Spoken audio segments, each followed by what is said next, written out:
मी दिलेले पुरावे पाहून आयुक्तांचे डोळे विस्फारले। जोपर्यंत चौकशी होत नाही तोपर्यंत निकाल राखून ठेवावेत।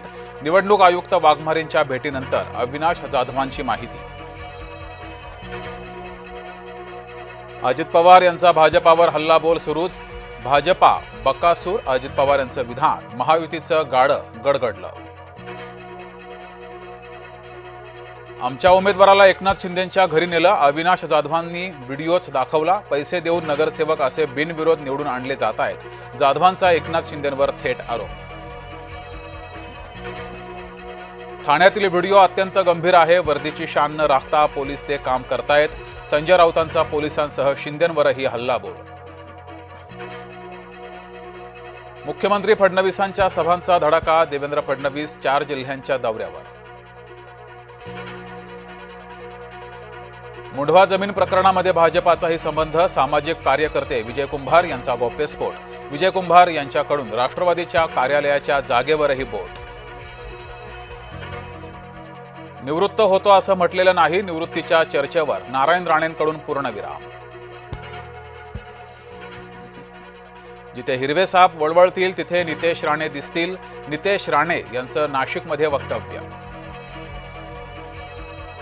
उद्धव ठाकरेंना मोठा धक्का, माजी महापौर शुभा राऊळांचा राजीनामा, राऊळ हाती कमळ घेण्याची शक्यता।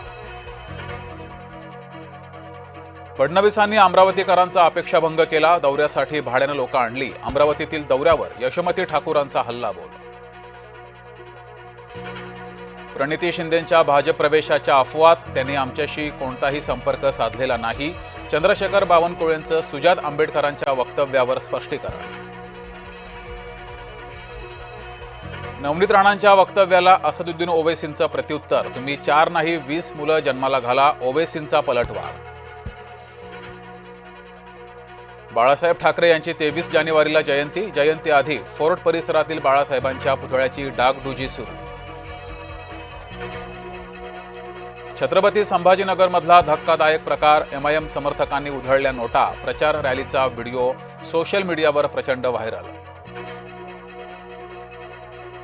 सर्व मनपामध्ये आघाडीची दयनीय अवस्था दिसेल, निकालानंतर दिसेल की कोण साटम कोण चाटम, गिरीश महाजनांचा ठाकरे बंधूंवर हल्लाबोल।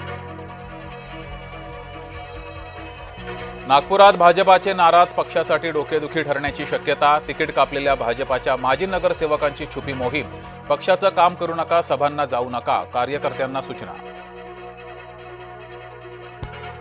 नागपूर पालिकेमध्ये भाजपला बंडखोरांचा मोठा फटका, नाराज भाजपा पदाधिकाऱ्यांचा ठाकरे गटातून उमेदवारी अर्ज।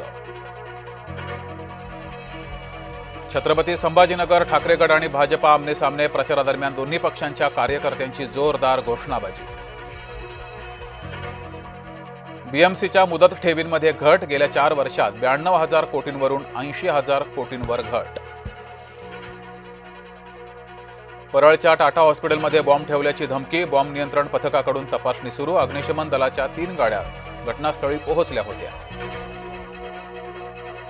संभाजीनगरात महिलांची चेंगराचेंगरी, 5,000ची साडी 599 रुपयात, खरेदीसाठी महिलांची एकच झुंबड। खालिद शर्जिल दिल्ली दंगलीत अग्रस्थानी, सर्वोच्च न्यायालयानं उमर खालिद आणि शर्जिल इमामचा जामीन नाकारला।